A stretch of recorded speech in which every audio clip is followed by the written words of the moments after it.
I wish we were going to get Towering above his colleagues. Right. Shoulders. Well, we are. I don't have to Who knows? optically or otherwise.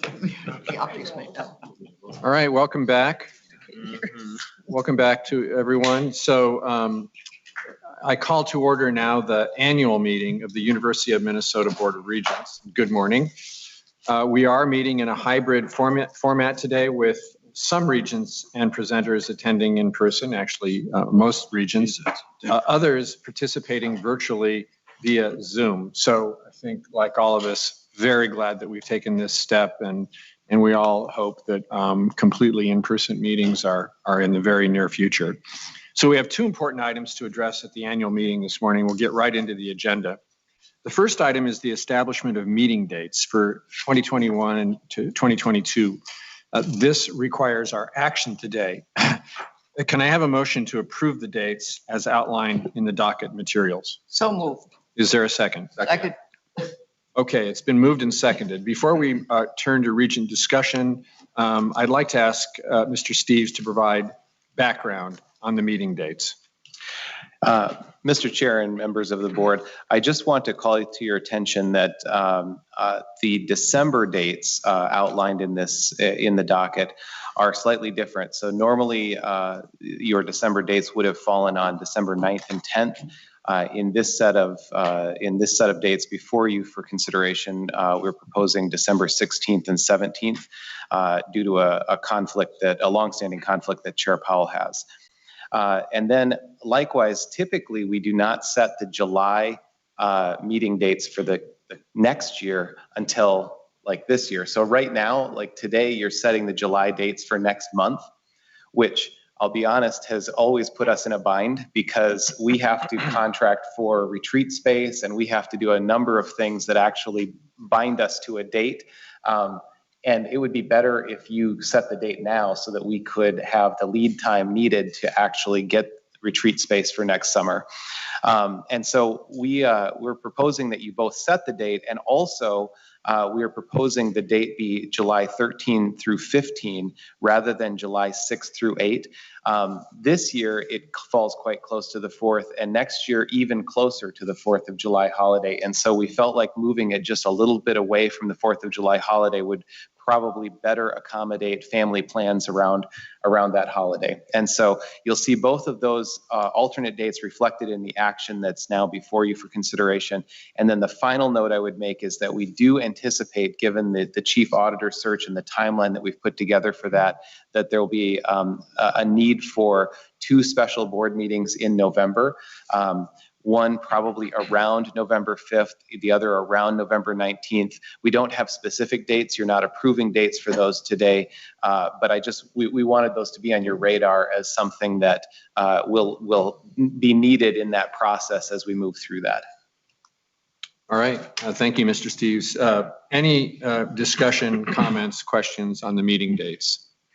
I would support this recommendation, both for changing the date to December 16 and 17 to accommodate Chair Powell's schedule on the assumption that, making an assumption that he will be chair for the next term as well. That's something we will be addressing the nomination. I think having our chair present and being able to plan far in advance with his involvement is critical to the operation of the board. I'd also like the idea of setting those July retreat dates so we can also get them on our calendars as well for planning for next summer as well. So I think that's an excellent suggestion. Others? Regent Rosha. Thank you, Mr. Chair. I can support this. I think the case made by Regent Mayron is a good one, especially on the July dates and giving that advantage to the office. I will make this comment. My preference over time is consistency. In another age, the board met every month, the second Friday and preceding Thursday, with a retreat in July taking the place of the regular board meeting. So it was consistent. It was understood by the public that this is when the board meets. It also eliminated the need for special meetings because you knew that you had a meeting within, 30 days or so every month. My only concern with respect to changing the dates for individuals, as we're all itinerant members of the people slowly changing board, is just that I would be interested in whether anybody, what we haven't established a standard under which we would make those changes. And so I don't have a specific objection to this other than it can cause mild confusion, but also making sure that other board members would perhaps have that same latitude, where if somebody had some conflict, whether it's a single veto, if anybody finds the new dates don't work for them, that we would go with the default dates or something to that effect. But that may be something that we can talk about going forward as to what the standard would be for when we would change dates like that. But with that commentary, I'll support this at this point, but just mindful of those considerations. Thank you. Other questions or comments? All right, seeing none, is this a roll call? Are we, okay, we can take a voice vote. All those in favor of this resolution, please say aye. Aye. Opposed? Regent Kenyana? You got it. Aye. Did you got in there? got him. Thank Yeah, you. you got I got you. I Thank did. you. Morning, Mike. I tried to say it early to sync up with you. All right, that motion carries and the 21-22 meeting dates are approved. Next, we will hear the report of the nominating committee. And I want to thank Regents Davenport, Hipsch, and McMillan for their work on the nominating committee. Regent Davenport, as chair of the committee, would you please deliver your report and the committee's nominations for board officers? Thank you, Chair Powell. The nominating committee met on May 25, 2021 to interview potential officers. It reconvened on May 27, 2021, where we voted unanimously to recommend the following individuals to serve as board officers for the 2021-23 term. Kendall J. Powell to serve as chair, Stephen A. Spigum to serve as vice chair, Brian R. Steves to serve as secretary, Myron L. France to serve as treasurer. The committee took considerable care in developing this slate, and I'm confident this team will be effective in leading the board. Thank you, Chair Powell. That concludes my report. Thank you. Thank you, Regent Davenport. So a regent may move election of the slate. Is there a motion to do so? So moved. So moved. Is there a second? Second. Moved and seconded. Any discussion or commentary? All right, hearing none. All those in favor of this proposed slate? Regent Kenyana. Thank you, Mr. Chair. My apologies. I raised my hand on Zoom. Yeah, I just want to make a brief comment about the slate. To my understanding, it's obviously been past practice for obvious reasons to rotate the positions, with all the board members we have and try to include the diverse ideas, experiences, and expertise that we have here. With that being said, however, I don't think that would bar us from taking advantage of expertise when we do have it. I mean, we have unique corporate experience of our chair and public service of our vice chair. And I certainly don't think there's anything wrong with taking advantage of that kind of leadership when you do have it. What did concern me or does concern me a bit is not that both members are back up on the slate, or it's that they both are. My apologies. And with that, I mean, I wouldn't have been surprised to see Chair Powell nominated again, or Vice Chair Swigum nominated for chair. I think I'd be fine with either of those. I would have hoped to see someone else in the vice chair position, just for succession planning reasons. I think we all understand the importance of that, and it's something we think about, and our past experiences and professions and whatnot. And it's certainly important. Both the chair and vice chair are also entering their last biennium of their terms, if I'm correct on that. That doesn't mean it's the end of their time on the board, but I don't think anyone can predict what happens in St. Paul, and I certainly wouldn't try to. But I do think it's important to to make sure that we set our board up for success. And I don't think that's to say that in 2 years we wouldn't be able to put someone in that hasn't been in a vice chair role before. I think we have capable leadership on this board, and we will be fine. With that being said, I did have a good conversation with a member of the nominating committee and gave this feedback, and I'm sure it was considered by the nominating committee, and obviously this is the recommendation they have. So I do support this, and I can get here. I just felt it was important to share those thoughts to the colleagues and for the record. But otherwise, I'm looking forward to having Chair Powell and Vice Chair Swigum continue to lead our board and our university. Thank you, Mr. Chair. Thank you, Regent Kenyanya, for that comment. Other questions or comments? And Mr. Chair, just procedurally, it's important for you to ask if there are any other nominations. Are there any other nominations?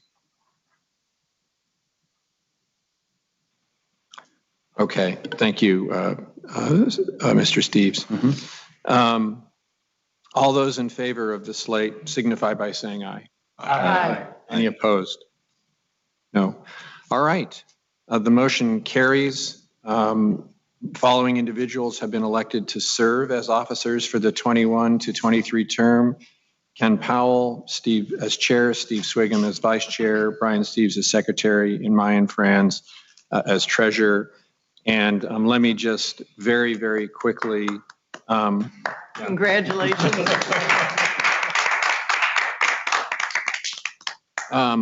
Steve and I know I speak for Steve. It's a tremendous honor to be asked by all of you to serve for another 2-year term. We are very, very grateful.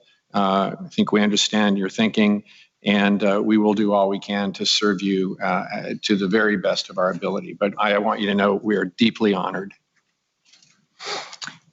Well said, Mr. Chairman. Okay. That concludes the business of our annual meeting agenda. The annual meeting of the Board of Regents is adjourned, and now I'm going to call to order the regular June meeting. Now, let me just flip forward and find out where we begin there. Okay. One more page. There we go. There we go. Okay. We'll begin our regular meeting with several recognitions this morning. President Gabel, will you start us off?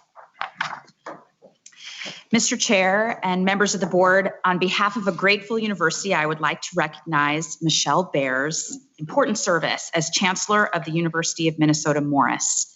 Chancellor Baer joined the university in 2017, and during her tenure has spearheaded success from strategic planning to campus climate initiatives to fundraising to advancing the liberal arts and civic engagement.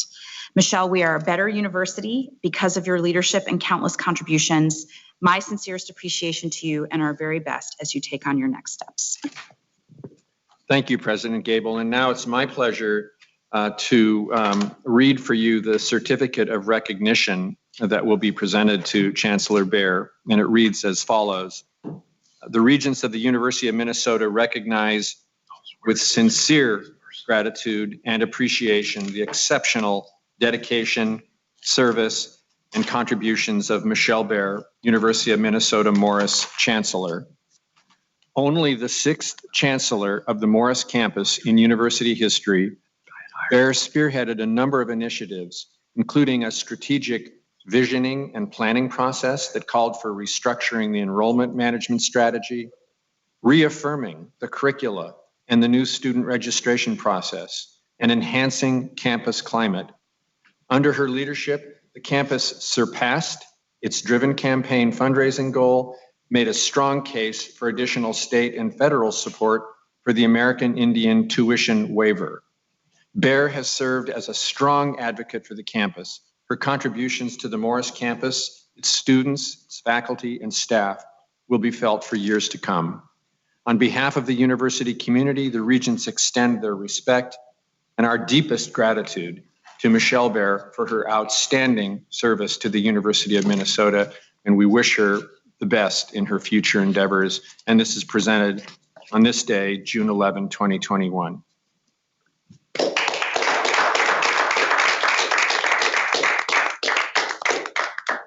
Chancellor Bear, would you like to say a few words?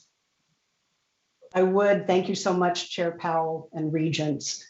I'd like, in my very few minutes before the board this morning, to serenade you with a love song of sorts to Morris, how this campus represents the best of what the University of Minnesota has to offer. I'm not a fan of the word unique, which I believe to be overused and seldom true, but in many ways, the Morris campus is an institution of higher education unlike any other in the United States. And I hope to elevate just a few of the ways that this assertion is true. One has only to step foot on the campus to feel the magic that happens at Morris. I like to think about UMN Morris as a school with an unwavering dedication to its liberal arts mission, overlain by an abiding commitment to social justice. The liberal arts are a mindset, an approach, a set of educational values rather than a particular curriculum or set of disciplines. Morris's excellence as a liberal arts institution is recognized widely. Just one indication of this is its ranking among the top 10 public liberal arts colleges nationally by US News for each of the last 22 years. While personalized attention from faculty and staff, an abundance of student leadership opportunities, and an education of breadth, depth, and flexibility characterize liberal arts colleges generally. Unlike most liberal arts institutions, our student body is composed of a significant percentage of first-generation college goers and students from low-income backgrounds. UMN Morris is also the only federally recognized four-year Native American serving non-tribal institution in the upper Midwest. Measures such as CollegeNet's Social Mobility Index suggest just how well the University of Minnesota Morris does to prepare students from all backgrounds for rewarding lives that include personal satisfaction, as well as economic and social mobility.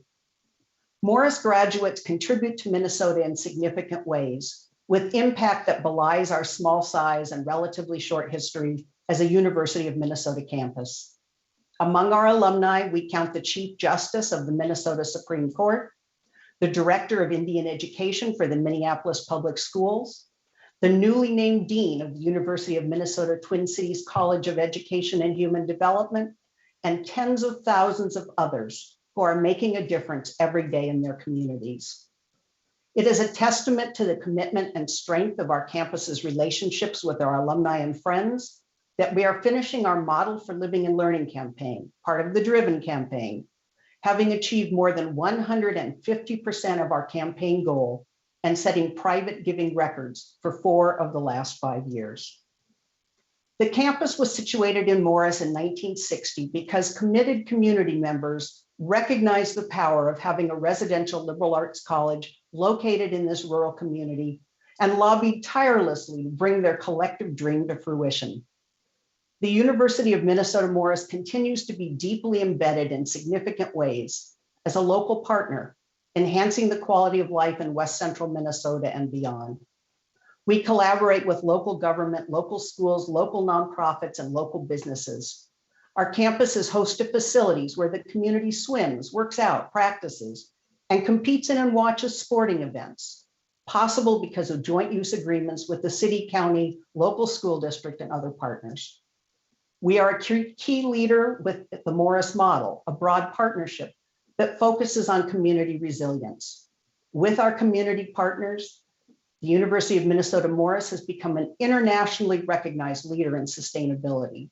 This week, in fact, we celebrated the 1-year anniversary of achieving carbon neutrality in electricity. And we produce on campus the most renewable electricity per student of any university in the country. An important hallmark of the UMN Morris campus is our highly engaged community. From across the institution, our constituents are invested in our mission, our community, and all that we accomplish here. Led by an active campus assembly of some 200 faculty, staff, and students, campus governance is a vital component of life at Morris. That tradition of deep commitment and consultation was the backbone of our robust and highly participatory strategic visioning and planning process, about which you will hear more next month from incoming acting chancellor Janet Schrunk Erickson. The Morris Vision and Plan, endorsed by Campus Assembly, sets forth our campus's path as a vibrant center for liberal arts education engaged with the region, state, nation, and world.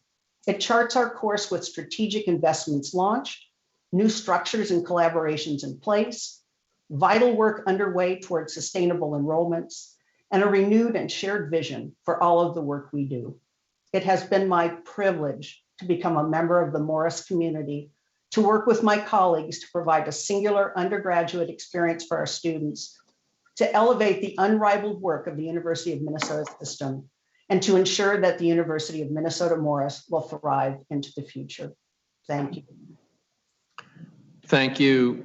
Thank you, Chancellor Behr, for those very, very eloquent remarks on the vital role that University of Minnesota Morris plays in not only for the students, but the role in the community and the state and our nation. I think you've said it as eloquently as it could be said. We are, again, as we sit here in the boardroom, deeply grateful to you for your service. We wish you the very best. Before I turn it back to President Gabel, I believe Regent Kenyanya has his hand raised. Yes, thank you for the indulgence, Mr. Chair and Regents. Just briefly, I wanted to offer my thanks and congratulations to Chancellor Behr, and her leadership, of the Morris campus during my time as a student, and now I was able to work with many students from the Morris campus, and just hearing them speak about the Chancellor and the relationship they had with her and her administration, and the way they co-created and collaborated on things.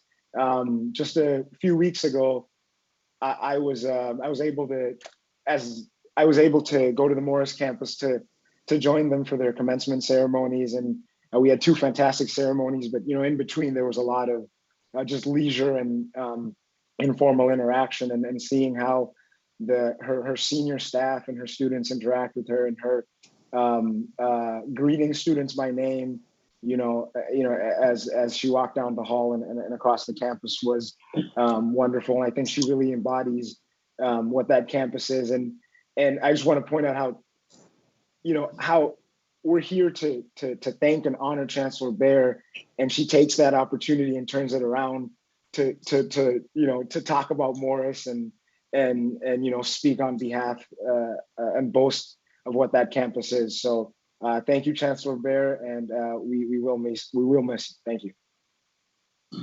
Thank you very much, Regent Kenyanya, for those remarks. President Gabel, we'll turn it over to you. Thank you, Mr. Chair. Mr. Chair, members of the board, I would like to recognize Terry Beesman, outgoing chair of the Civil Service Consultative Committee. Terry is a finance analyst for Minitex and university libraries, and he's proven to be a strong leader for all of our civil service employees. Over the last year, CSCC has worked to increase the visibility of civil service employees with the administration, regents, and other governance committees. They've advocated for important changes to the vacation donation and the P&A non-renewal policies. They've hosted a town hall for civil service employees across the system, provided feedback on the Office of Human Resources Performance Management tool, and advised the administration on the university's planning in response to the pandemic, amongst many other accomplishments, achievements, and notable partnerships. I also want to take a moment to give a shout out to Terry for being awarded the Outstanding Service to University Senate Governance recognition this year, which honors faculty, P&A, and civil service employees who have made a significant impact on university Senate governance. Terry, thank you very much for your outstanding service, Mr. Chair. All right. Thank you, President Gabel, and thanks to Terry Beesman for the good work. Continuing with our agenda, the next item is approval of the minutes. Is there a motion to approve the minutes? So moved. So moved. Is there, And seconded. I've heard a move. Second. Are any questions or comments on the minutes? Seeing none, all those in favor of approving the minutes, please say aye. Aye. Aye. Opposed? No? Any noes? All right. The minutes are approved. We missed one. Oh, I beg your pardon. I jumped the gun. We got the minutes approved, but we didn't didn't give Joan all the time that she needs to do very important things. Thank you, Mr. Chair.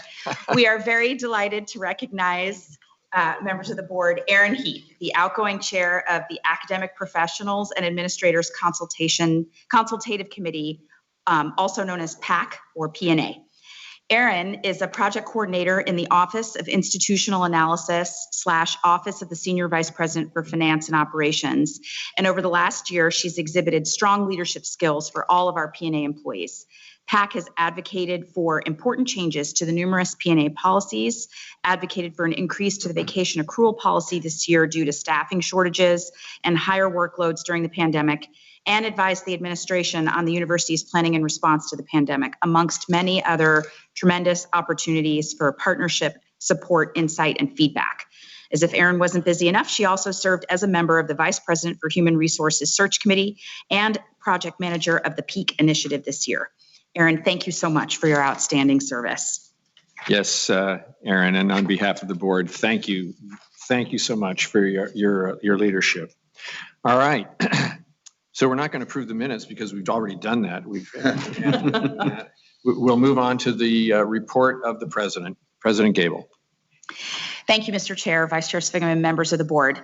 So in recognition of the last regular Board of Regents meeting this academic year, I want to take this opportunity to share my deepest appreciation to this board and to the entire university family for your dedication to this institution, your countless acts of kindness and resilience, and for all the steps we've taken together to navigate this unbelievable year, this incredible time, while also moving this university forward.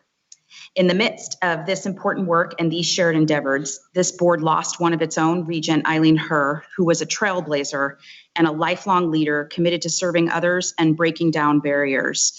She helped us to elevate our mission to understand and to educate through shared humanity, respect, and care for each other, a combination ever needed as we stand together in solidarity against all forms of hate and suffering, including recent and very disturbing acts of violence against Asian and Jewish members of our family. The University of Minnesota is a better institution because of Regent Herr's stewardship, and our grateful university stands in appreciation for the indelible footprint she has left on our alma mater and in the hearts of our university family. Members of the board, during this same time, our community and the world recently reflected on the one-year anniversary of George Floyd's murder.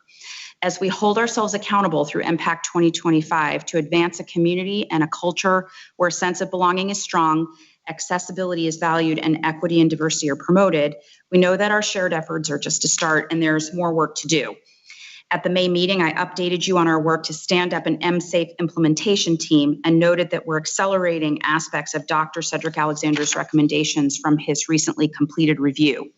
These include next steps to conduct policy review and process around mutual aid and multi-agency responses, advance UMPD officer training, and address the university Senate resolution related to demilitarization. We've also sent out the nominations for the composition of the MSAFE implementation team. A subset of that team will work on these advanced recommendations, and then the entirety of the team will reconvene this fall to take up the rest of Dr. Alexander's report.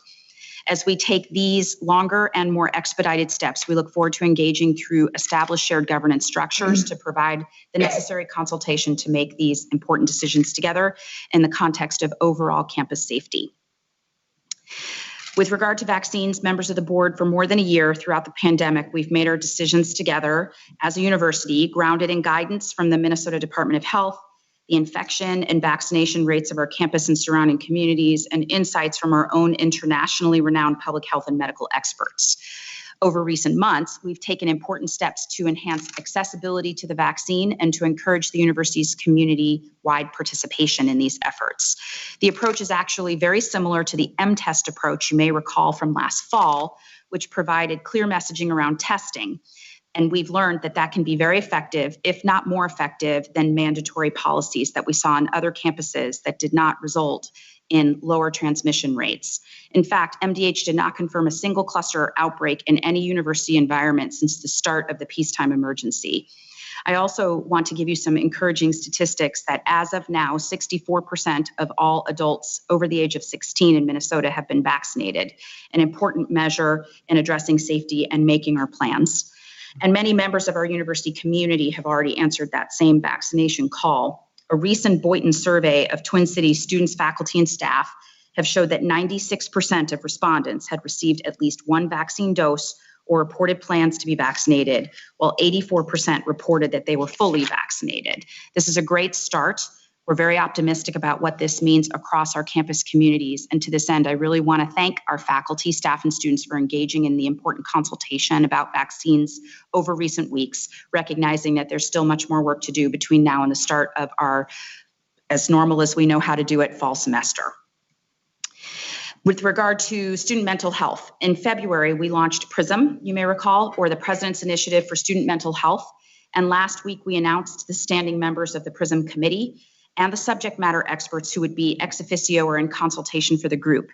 We received hundreds of nominations for this committee from students, faculty, clinicians, and staff, and we are very grateful and express our sincere appreciation to everyone who decided that they were interested in this effort, with particular appreciation to Dr. Tabitha Greer-Reed, who is the Associate Dean for Graduate Education and Faculty Development in the College of Education and Human Development, and Maggie Towell, who's the Senior Associate Vice President for Student Affairs. They are leading this important work, and we will bring regular reports to you of the outcome of this committee as they continue to undertake their efforts. In March, we also announced PEAK, which is our initiative, and everything gets an acronym. So this one stands for Positioned for Excellence, Alignment, and Knowledge. It is an effort aimed at continuous improvement practices and promoting efficiency, which is, as you know, a key commitment in MPAC 2025. At the July meeting, we look forward to providing you an update on this initiative, including to hear from our consultants from both Huron and KPMG, who are our partners together to support this work. Members of the board, I have several leadership updates to share with you since the last time we formally met. First, Chief Auditor Gail Klatt announced her plans to retire this fall after leading the university's Office of Internal Audit for 27 years across 5 presidents and 14 board chairs. Gail, I know that deserves a moment. Gail has been a critical colleague to the administration, to this board, and to this university. And as good at her job as she is, I know one audit she won't be able to quantify is the incalculable and profound impact she's had on this institution, which we will acknowledge formally at the next meeting. On May 28th, Karen Diver officially joined us as our Senior Advisor to the President for Native American Affairs. We are already so excited about how her experience and expertise will help to deepen and accelerate our work and commitment through MPAC 2025 to strengthen the university's partnership with the 11 sovereign tribal nations of Minnesota. And on June 14th, and pending your approval today, Ken Horstman will serve as our next Vice President for Human Resources. My sincere appreciation to Ken for his tremendous leadership as the interim during these last 15 months of the pandemic. He has been terrific, as you all know. And many thanks to our co-chairs, College of Science and Engineering Dean Moss Cave and Rochester Chancellor Lori Carroll, and members of the search committee for their willingness to serve, as well as those who provided feedback on this important competitive national search. And also pending your approval later today, we will welcome 3 new deans officially into their roles: Laura Molgard in veterinary medicine, Keith Mays in dentistry, and Michael Rodriguez in CEHD, with great appreciation to all of the efforts that went into identifying them and to their work as interims who have been serving through this entire period, and to Provost Rachel Croson, who has led a record number of dean searches this year. So members of the board, since the May meeting, we've also had a lot of outreach, and I want to give you an update on some of the external efforts that I or the university has undertaken. We welcomed John and Nancy Lindahl into the President's Club 1851 Society.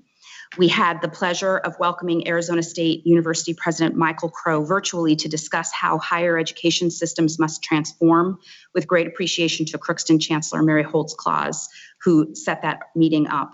I want to acknowledge that I and Vice Chair Steve Sviggum and Emeritus Board Member Rick Beeson had the honor of speaking at Regent Kerr's memorial service. I also updated the EMPC Cabinet FCC System Council and had the pleasure of speaking at Chancellor Lynn Black's spring advisory meeting on the work of the university and our status within the pandemic and other issues. We also engaged with external boards from the Council on Competitiveness, MBOLD, Greater MSP, the Minnesota Business Partnership, and the Big Ten. We had meetings with the Fond du Lac Council, and we met virtually with donors in California, participated in the Minnesota Technology Association's Tech Connect, and joined the Minnesota Academy of Medicine for an engaging discussion, amongst others. Looking ahead, on Saturday, June 19th, or is often referred to as Juneteenth, we commemorate the end of slavery in the United States, and we will be sharing more information about our commemoration in a message next week. But members of the board, as we close, as has become our happy practice, we have some shout outs that make us all UMN proud. A shout out to Associate Dean from the law school, Joan Howland, for being named the 2021 recipient of the prestigious Robert J. Kudak Award given by the American Bar Association. To political science professor Tanisha Fizel, who was named a 2021 Andrew Carnegie Fellow. To Professor Emeritus of the Psychology Department, James Butcher, for representing all U.S. Korean War veterans in receiving a wreath presented by South Korean President Moon Jae-in during the groundbreaking ceremony for a new addition to the Korean War Veterans Memorial in Washington, D.C. last month.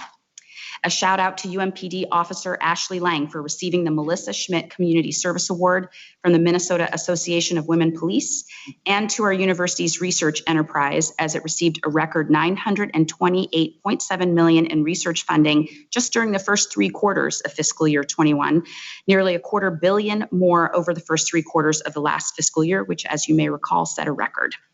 A shout out to our Gopher student athletes for posting a record of a 3.44 cumulative GPA, besting last fall's mark of 3.41.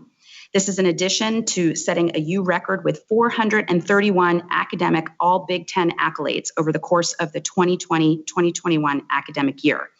And a shout out to Gable Stevenson for taking gold at the 2021 Senior Pan American Championships. And lastly, a video shout out about some additional great happenings across the university.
That concludes my report, Mr. Chair. Thank you.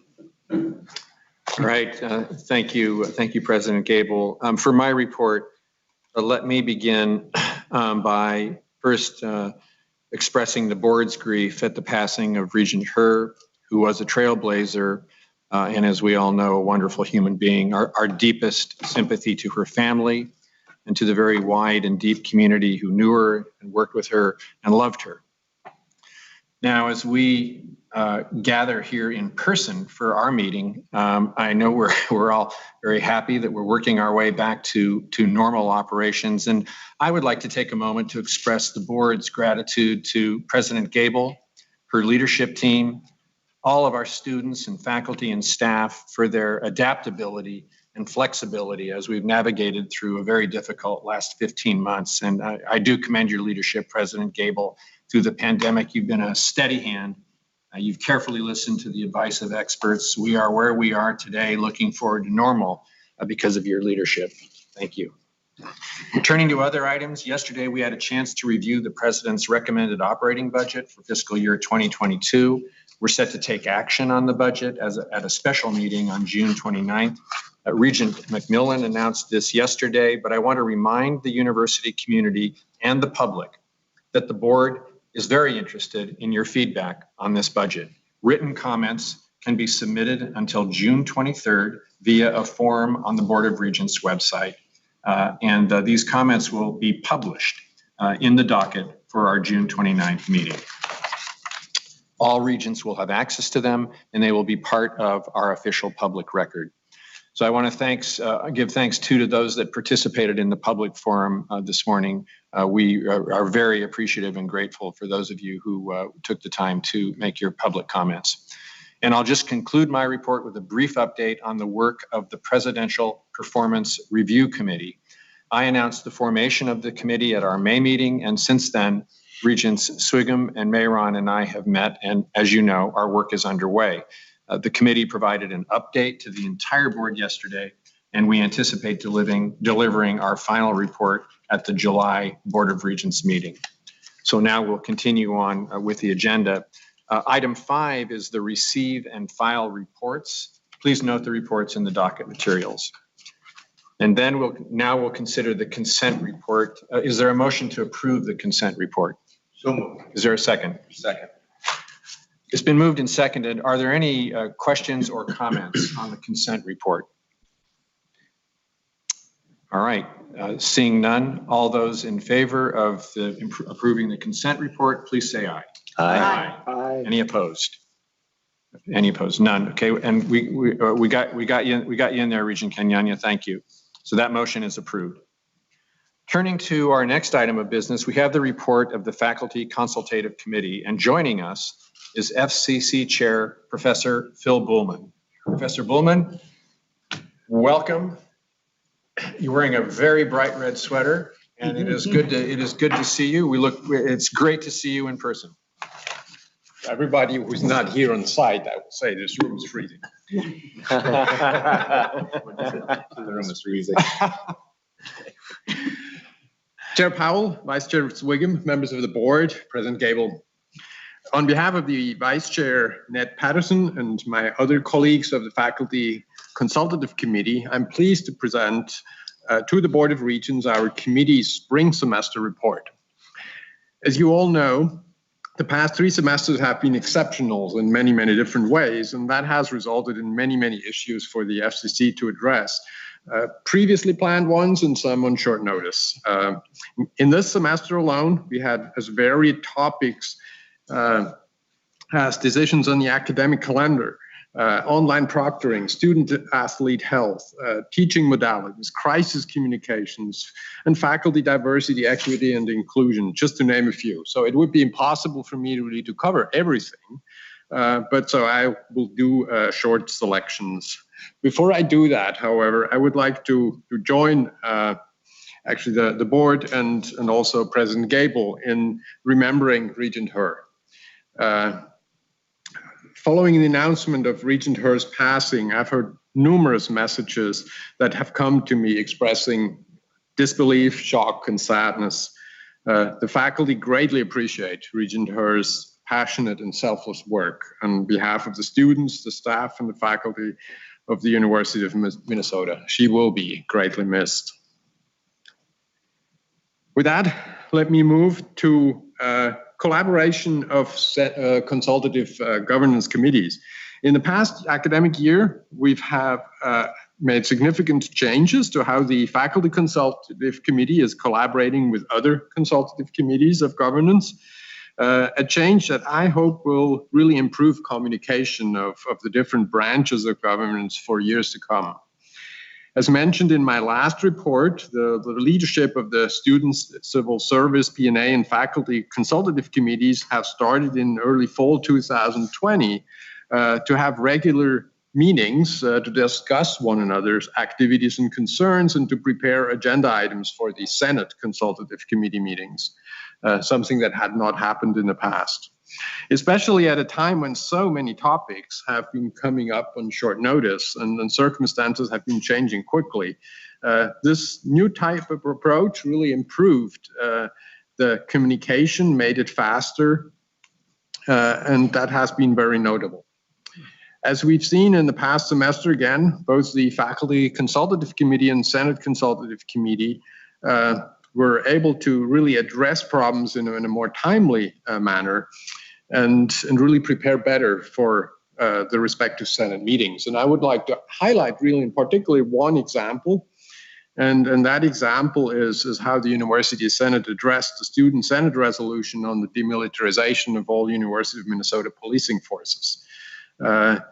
In this particular case, this topic clearly stirred up a lot of emotions, and it was really the Faculty Consultative Committee's goal from the very beginning on to encourage all senators to join the discussion with an open heart, with an understanding of one's personal experiences, which can be very, very different from senator to senator. The Senate Consultative Committee's decision to have an initial discussion in the University Senate in March, but then not make a decision at that point, not do a vote at that time, but instead wait until April so that really all the senators could consult with their constituencies. That was a very deliberate decision. And I think the fact that the writers of that resolution significantly revised their resolution in between those two Senate meetings, that really validated that approach. Let me switch over to long-term vision. In spite of all these daily challenges and crises that we've had in this last year, governance did not lose its long-term vision of goals.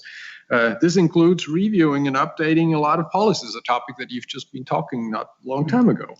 A topic that the FCC is well aware of is dear to the Board of Regents, also when you are looking actually at the performance of governance. The FCC agrees that keeping policies up to date is important, and like many other governance committees, made its own contributions to this policy review, a task that really goes along with the many, many other things that the FCC is doing. But I would like to give you two examples that maybe make that policy a little bit less dry than some of you may have thought this morning. So to give you one example, the FCC reviewed the policy on university endowed chairs, professorships, and faculty fellowships. And it noted that there is no provision in the current policy to rescind endowed chairs and fellowships if a recipient has been found subsequently responsible for academic or sexual misconduct. And we think that needs to change. We want to live up to the highest standards. And so a second example of a policy review where faculty had really significant comments was the policy on evaluation of teaching on the Twin Cities, Crookston, Morris, and Rochester campuses. A concern raised by the FCC was that it is well documented that student ratings of teaching do contain biases, in particular against women and instructors from underrepresented groups. And so the FCC has requested that policy language be strengthened, asking more clearly that student ratings of teaching must be used in conjunction with other relevant metrics to assess instructional effectiveness. The concerns, or these concerns, are really in line with similar concerns raised by the Women's Faculty Cabinet, as well as the Senate Committee on Academic Freedom and Tenure. So we do believe that these policy reviews really are very important. This being said, the FCC would really appreciate the Board of Regents' understanding and being mindful of the workload of administrative policy reviews. It's a lot of work, as actually the prior presenters pointed out as well.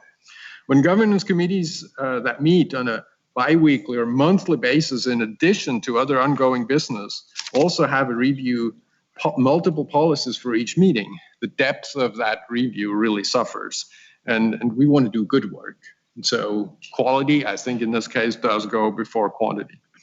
We are thankful to Provost Croson and also to President Gabel for understanding this and taking kind of a flexible approach and simplifying also the process where that seems appropriate. Obviously not always the case. Keeping with the topic of long-term vision, I want to acknowledge the consultation that FCC and other governance committees are part of in the context of the system-wide initiative PEAK, about which you also have heard now multiple times this morning. In particular, FCC member Flaherty Manchester and I serve on PEAK Advisory Council, and we're glad that our initial concerns about the more limited extent of faculty consultation resulted in a substantial expansion of opportunities for faculty to make suggestions and comments. This is important to us because there is certainly an impression among the faculty that through many, many years of improved efficiencies of the university, in many cases it was in the end the faculty that had additional administrative work to add, and that really in parallel to their primary role in teaching and research. Let me quickly mention on the interaction of the Faculty Consultative Committee with the Board of Regents. I really want to thank the members of the Board of Regents for their willingness throughout the whole last year to engage in very, very thoughtful conversations. I think we always really appreciated that. I want to highlight the attendance of Chair Powell and Vice Chair Swigum at one of the FCC March meetings, which really found everybody in FCC found incredibly useful. So I do hope this is a tradition that we can continue in future years. Let me come to my final topic, which is really what's beyond the current academic year. So I'm glad to report that Professor Ned Patterson was elected FCC chair and Associate Professor Colleen Flaherty Manchester, FCC vice chair for the next academic year. They both have extensive experience in governance and in particular in working on FCC. Ned Patterson has worked with me as vice chair now for the last year and really knows everything that he needs to know to make this a very smooth transition. They have support from an outstanding team of Senate staff without whom governance at the University of Minnesota would not be nearly as efficient. And I want to kind of say that once again, is that I've talked to a lot of other governance leaders in similar positions at other universities, and everybody is really envious of how well the governance systems works here at the University of Minnesota. This is known nationwide.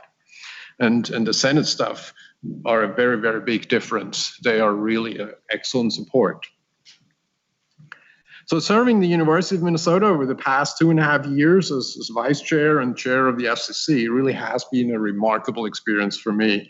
I'm very, very thankful for all the resilience, dedication, creativity, generosity, kindness that I have seen from everyone, from students, staff, and faculty in every role. I really, really appreciate working with President Gable and Provost Croson and their teams. It was a pleasure because they really genuinely care about involving us, about consultation. So I thank you very, very much for that. There's still a lot of work we'll all have to do, but this truly is a great place to do. And that ends my comments. Thank you very much. Thank you very much for that report, Professor Bullman. And let's open it up now for discussions, questions, comments.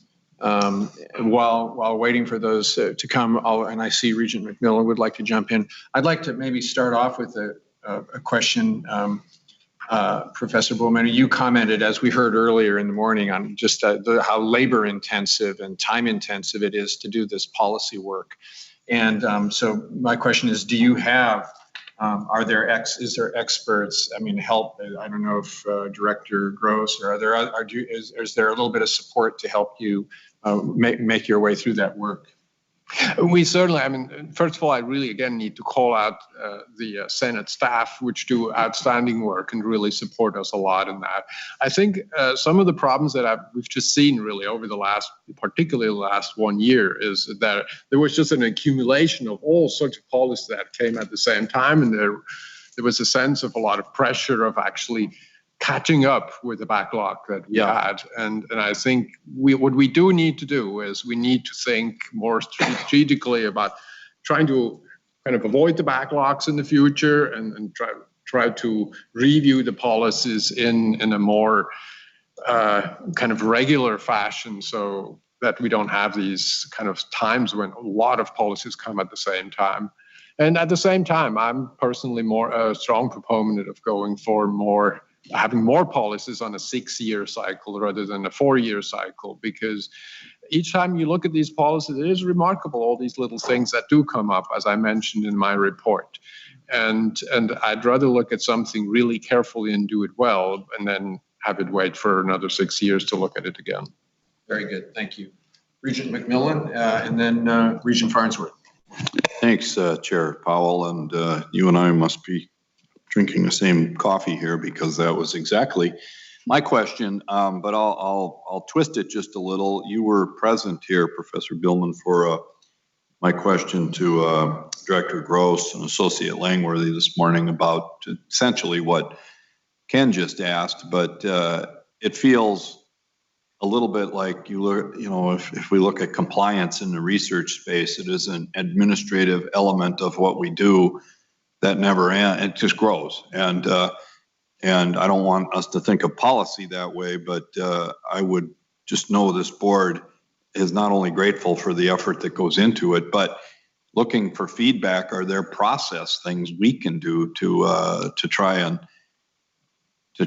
make that less burdensome and less labor intensive, and have people's energy and time going to that? So I don't want to, have you re-answer what you just told Chair Powell, but if there's anything the University Senate wants to bring forward, or that you see, I think Jason Langworthy said the 6-year rolling deadline has been helpful in trying to keep caught up, and then COVID knocked everybody backwards. But it does look like a big effort, and if there's things you see or can do, want us to do that we should rethink, please. You're not ever shy, so jump in and let us know. And then as you're thinking about whether there's any process stuff there, just let me add my thanks, coming on the heels of the budget discussion yesterday, for the amazing collaborative and big picture approach that the faculty and the rest of the university community took to the crisis in 2020. Without your assistance, we don't. President Gable and the board can't solve that. So stepping forward, as you highlighted in your remarks, was amazing and much appreciated. Very good. Yeah, thank you for the kind remarks. I really think that the most important issue to consider is just that when policies are being reviewed, I think it needs to be done well. And so just having a little bit leniency when sometimes things don't happen as fast as we all wish to be it, that's the only thing that I'm really asking for. It is remarkably complex to review these policies, because the university is such a diverse place. What seems totally obvious to me in College of Science and Engineering may really seem making no sense if you're looking at it from a different college or from a different campus. And so that is what often makes reviewing these policies so complex. Very good. Regent Farnsworth. Yeah, thank you, Chair Powell. And I don't have a question, but just simply want to say thank you for your extremely admirable service. I know I had the opportunity to work with you as a member of the University Senate and the Student Senate when you were then Vice Chair under Chair Pittenger, and then now as you've been Chair. I know, as you, I think, very eloquently put it about our shared governance structure here at the university, it gets us the right outcome, and the consultation is all extremely valuable. I know it can feel, when you're in the midst of it, sometimes it can feel long and perhaps, frustrating, or, when there's some particularly divisive issues. But again, I think we've seen time and time again, and as you put it, that shared governance and that the way we do consultation here get us to the right results. And I've seen the heavy lifts that the FCC does, that the leadership of the FCC does in your roles with the SCC, and all the different layers there. So just simply wanted to say thank you for all that you've done, and congratulate Professor Patterson and Associate Professor Flaherty Manchester on their upcoming service as well. But thank you very much. Thank you, Regent Farnsworth. Regent Farnsworth speaks for all of us. Regent Swigum. Mr. Chairman, thank you. And on the heels of Regent Farnsworth's comments, I would feel negligent if I did not also add my strong support for you, Professor Bowman, for the way that you have operated yourself and the FCC in the last couple of years with the balance, the understanding that you have brought forward to shared governance. And I know I speak for the board and the president. We appreciate very, very much your attitude, your sharing of cooperation, everything that you have brought to the table to make the University of Minnesota work. And I would have felt negligent if I wouldn't have given you my compliments. And thank you. Thank you, Phil. Thank you. Thank you, Regent Swigum. Phil, would you join? Oh, is there? Regent Hibbs. Are we out of time for this? Absolutely. Okay. Thank you, Chair Powell. I just got a quick question. I know you mentioned that we want to do these policies every 6 years, and I agree with that, and doing a deep dive on them. But what happens when some policies are moving at the speed of light, kind of like on technology issues, TikTok, things like that, where we have to address something? What really triggered my mind on that is the student rankings of teachers, how fast that can come up. And all of a sudden you're ranking professors or something, and we don't have any criteria for it. And technology is changing so fast, and sometimes we have to get something into the docket before it's too late. So could you just answer those questions? Yeah, absolutely. I think we've had actually numerous examples just over the last year where we had to change very quickly. Not all the policies need to be reviewed at a certain minimum cycle. For the administrative policies, typically 4 years, or with the exception 6 years. But then come other things up that actually require quick action, such as, for example, the changes that were necessary in regard resulting from the changes in the Title IX requirements from the federal government last year. And we acted on that with extra super speed. Had excellent work together with our diversity office, with Tina Marasam. And we brought that to a special Senate meeting in the middle of summer. We really we don't have a strong history of a lot of special Senate meetings in the summer. So this was quite remarkable. So we can act very quickly if it's needed. It's just the big load that can be very hard when a lot of things come at the same time. And it's really mostly just a review cycle of question. Thank you, Regent Hibbs. Any other questions or comments? Any member of the board? All right, Professor Willen, would you please join President Gable and myself at the podium?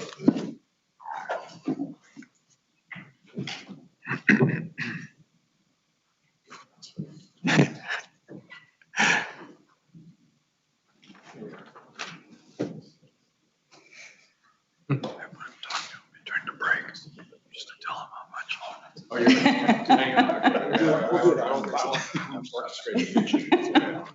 Mr. Chair, members of the board, we would like to recognize Phil Bowman, professor in the Department of Chemistry in the College of Science and Engineering, for his service as faculty consultative committee chair this past year. Phil has represented the depth, breadth, and creativity of our faculty in shared governance in thoughtful and tireless ways, particularly across this extraordinary year and across numerous opportunities and challenges. We are grateful for his service, his wise counsel, his partnership, and his friendship. Merci vielmals, Philippe.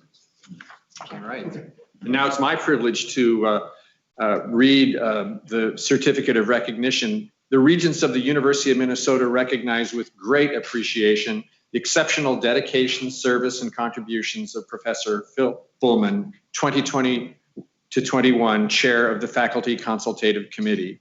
As chair, Professor Bowman has been a strong advocate for faculty while providing effective leadership in consultation with the Board of Regents, the President, and senior leaders.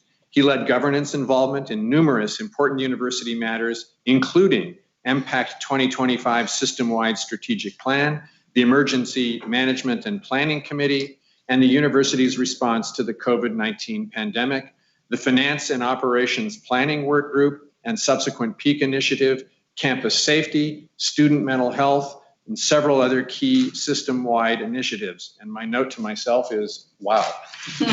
The university has benefited greatly from Professor Bullman's thoughtful stewardship of faculty governance and his integrity, commitment, and contributions to the greater good. On behalf of the entire university community, the Regents of the University of Minnesota express their deepest gratitude to Professor Phil Bullman for his outstanding leadership and tremendous service on this 11th day of June, 2021. Thank you very much, Philip.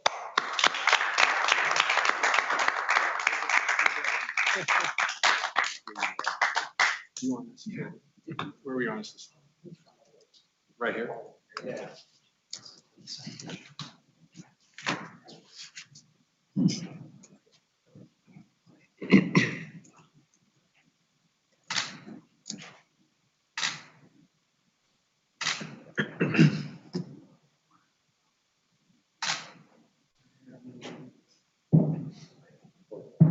Two more. Yeah, right.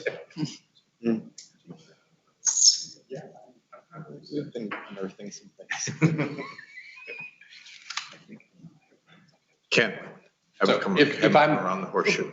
Oh, yeah.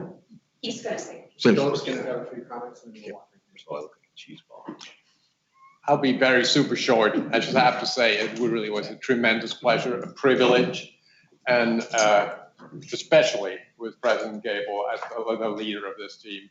I truly felt mentored in many situations in this situation, and that was really a great feeling to be in. Thank you. I think if you'll take a walk around the horseshoe, everyone would like to personally thank you. Thank you very much. James, Making John's job harder.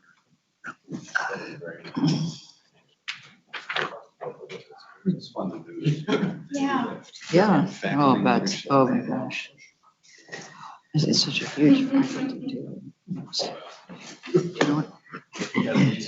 Yeah, no big deal.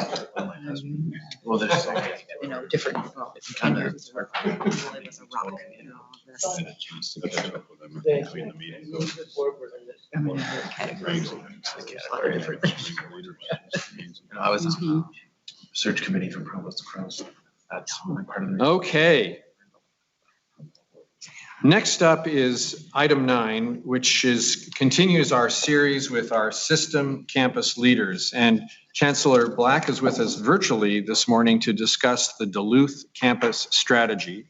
Before I turn it over to him, President Gable, I think, would like to make a few introductory and framing comments. Thank you, Chair Powell, Vice Chair Sviggum, members of the board.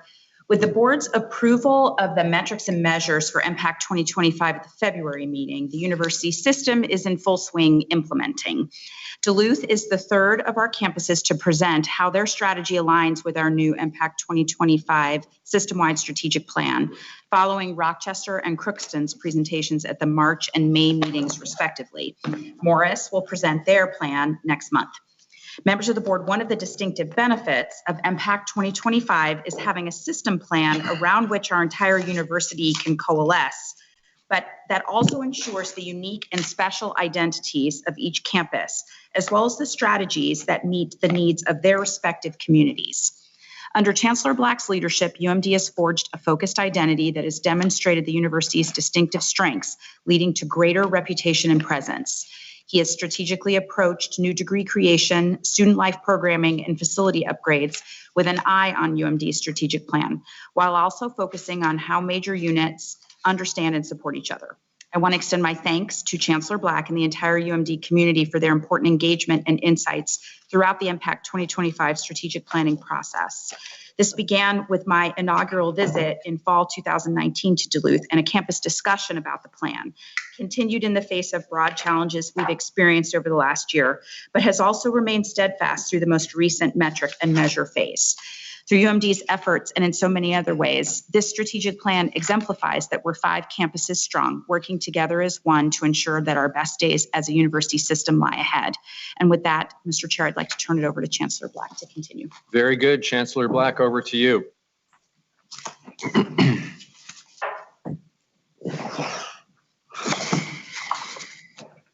You may be muted. No, I'm not. So hi, hello, Hi. very wonderful to be with you. I wish I were with all of you in person. It's a little stormy day up here in Duluth, but I look forward to seeing you all again as soon as possible. But thank you so much, Chair Powell and President Gable, members of the Board of Regents and others distinguished guests who are with us today. I really appreciate this opportunity to be able to help you better understand the distinctiveness of UMD and how we are so important to the overall success of the University of Minnesota system. If I could have the next slide, please. Over the past 11 years, strategic planning has been an important and ongoing process at UMD. In 2010, 2011, we created UMD's first comprehensive strategic plan with a defined mission, vision, and goals for our campus. And to keep this plan current and useful, we established processes to review and update the strategic plan. And this past year, we refreshed the UMD strategic initiatives and aligned the plan with the system-wide Impact 2025. In your docket materials, you can find additional details, including the initiatives to accomplish our goals and measures. UMD's strategic initiatives align with Impact action items and contribute to the university's overall success. So as a quick overview, this slide shows how the 6 UMD goals coordinate with the Impact commitments. In student success, that equals UMD's goals 1, integrated living learning undergraduate education, and 3, distinctive graduate education. Discovery, innovation, and impact equal UMD goal 4, impactful research and creative activities. Intersections equals UMD goal 5, intentional and pivotal community engagement. Community and belonging equal UMD goal 2, advancing equity, diversity, inclusiveness, and social justice. And fiscal stewardship equals UMD goal 6, sustainable operations throughout campus. Next slide, please. So what is the unique identity of our campus and what types of students are we seeking to serve? Well, first of all, I want to point out that a classic higher education definition of an institution like UMD is that we are a medium-sized, regional, comprehensive public university. Now, this comprehensive piece is important. We provide our students a broad range of undergraduate and graduate academic programs, many excellent co-curricular and student life experiences, and competitive club sports and nationally recognized intercollegiate athletics. Like many other public comprehensive universities, we began as a normal school, preparing teachers. From that start in 1895 as the State Normal School at Duluth, we continue to transform and grow, eventually joining the University of Minnesota in 1947. The 3 pillars that really define and differentiate UMD are, number 1, educational excellence through active and interdisciplinary learning experiences enhanced by significant research. Number 2, our campus being an ideal size. And number 3, a location that is truly a special and unique place. Next slide, please. In educational excellence, we honor our teacher education roots by continuing our excellence in teacher education and through a focus as a strong teaching university. Following our teacher-scholar model, all UMD faculty are directly engaged with our students. We have a mix of academic programs for students to choose from, with more than 150 majors and minors, and graduate programs in more than 20 different fields. We have a strong focus on both academic excellence and student success. This means that we challenge our students, we push them along, but at the same time, we do our best to work with them and help them succeed. And yes, our students are successful. 96% of our graduates are employed or continuing their education within a year of graduation. Of this, 12% of UMD graduates continue their education in graduate or professional school programs. We have a unique interdisciplinary teaching and research focus with opportunities to learn and collaborate across disciplines. UMD is a place that provides opportunities to grow. U.S. News and World Report named us as part of its A+ schools for B students ranking. Another distinctive aspect of the excellence we offer UMD students is that we host the Duluth School of Medicine and College of Pharmacy, and we provide doctoral programs and partnerships, all with the Twin Cities campus. Next slide, please. Another aspect of UMD's educational excellence is innovative and impactful research. We are among a distinctive groups of universities that are designated both as land-grant and sea-grant institutions. And our extensive research results in R&D expenditures close to $30 million annually. This is typical of the Carnegie Research 2 ranking and reflective of our high research activity and the R2 ranking that we are working towards. As you can see here, UMD has more annual R&D spending than all other Minnesota universities and colleges combined, excluding, of course, the University of Minnesota Twin Cities. Now, this data is from HERD, the Higher Education Research and Development Survey, which provides comparable data to these institutions and many other institutions across the country. Our acclaimed research programs are built on a foundation of faculty inquiry and interdisciplinary collaboration, which fosters opportunities for undergraduate and graduate student research. Next slide, please. At UMD, we are the Center for Scientific and Economic Research in the natural resources of the Great Lakes region and home to 3 distinct world-class research institutes. These entities provide a strong foundation of applied research and community engagement across campus.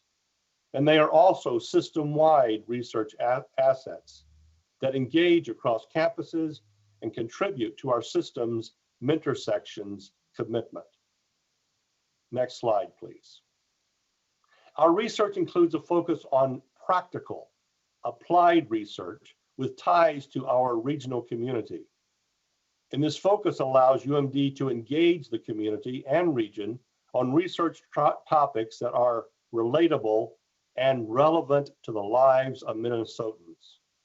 For example, Professor Dorfler researches the colonial origins of blood quantum and how it was used as a tool to dispossess White Earth Anishinaabe of their land, as well as to erase their legal identity.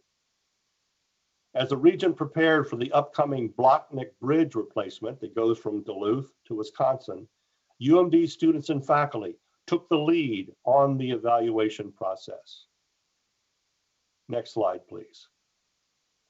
We feel that UMD has a perfect mix of being big enough to provide a wide range of opportunities and small enough to be personal. We talk a lot about connections at UMD. It's an aspect that we hear over and over again from our students. Now, part of this stems from the design of our campus. We are literally physically connected. But the most significant aspect is the attitude and the practice of reaching across boundaries to engage with diverse people in meaningful ways. This fosters authentic connections across disciplines with co-curricular programming between faculty and students and each other. Next slide, please. Our ideal size serves as the basis of our strong interdisciplinary focus. We have many academic programs that bridge academic disciplines. A few examples include graphic design and marketing, arts administration, cognitive science, and cultural entrepreneurship. Our tribal resource and environmental Stewardship Program taps UMD expertise in both tribal law and in natural resources. This slide includes 2 quick examples, and the docket materials have other examples of interdisciplinary collaborations among our colleges and our departments. Interdisciplinary collaboration is an area of strength and potential growth for UMD and allows us to be nimble, to work across traditional silos and adapt to the changing needs in the workforce and in our society. Next slide, please. So in addition to being just the right size, one of our greatest features and assets is our distinctive location. The Twin Ports area provides unique opportunities for teaching, learning, and scholarship. Located on a hill overlooking Lake Superior, the greatest of the Great Lakes, UMD provides the benefits of city life in a medium-sized metropolitan area while enjoying endless access to the great outdoors. Duluth is the cultural and commercial center for Northeast Minnesota, providing valuable experiences for our students. Our location is not just a site where we exist. It has been embedded in our academic DNA over our 125-year history. We own this location and we are proud of it. Next slide, please. So as we transition to discuss the UMD student profile, here is a breakdown of our fall 2020 enrollment of 10,275.